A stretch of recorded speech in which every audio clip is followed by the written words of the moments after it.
O malo fai o faiva ia te o tau fo mai whaoli o le lumanai. E tu so tau ngaluenga ma lo tau so I fua o fo ina atu. Ia o tau silfia o loo tau ave fo ila o pitola au ina ia whaingofia ai o na atoa toa lau tau singa wha malo lo ai mai. Pe fia e o lo tau mamalu po o nisi o tau ainga na ngase ma ua pua ngā tia I le tau sa ili o se fufo. Wa loa o whea ngai Amerika Samoa wha pēr nisi o atu motu o Pasifika ma tūlanga wha tau waa ma wha tapulaa o tau tua I fo I ai mai ma ngase. E ia te au le anganga I sui le tūlanga e ala I se fuafuanga tau si ai so I fua o Pasifika, Pacific Healthcare Initiative, e wha vai ai ni maota ngase wha pitoa I le atu Pasifika e au fi ai Amerika Samoa.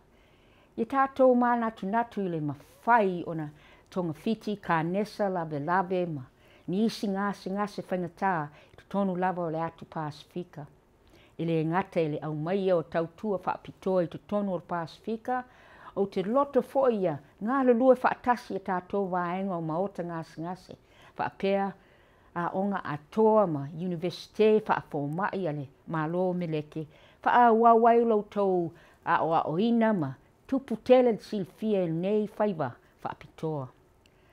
O le mafua whaatasi o a tātou fomai, tausi mai ma le au tautua I maota ngase ma waenga whaapea o le malo meleke o se awanoa au ngā e whaasoa ai to mai ma silfia. E whaingofie o na wheloai ma se fomai whaapitoa e ala I so inga tele vave I ona pōnei. O le whaamoe o le fuafuanga mo le tausinga o soifua le Pasifika, ia tupu le mata ma mau I a onga ma to mai ia o ngā e mawhai ai e fomai o le lumanai e peia o tau susunga. Ona whaalelei atoa la o tau singa mo tangata o Amerika Samoa.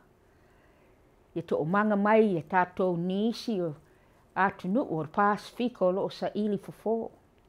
Ia tātou sa ili matangi le lei, ele ngata I nei ai whaapel tā basoroloa.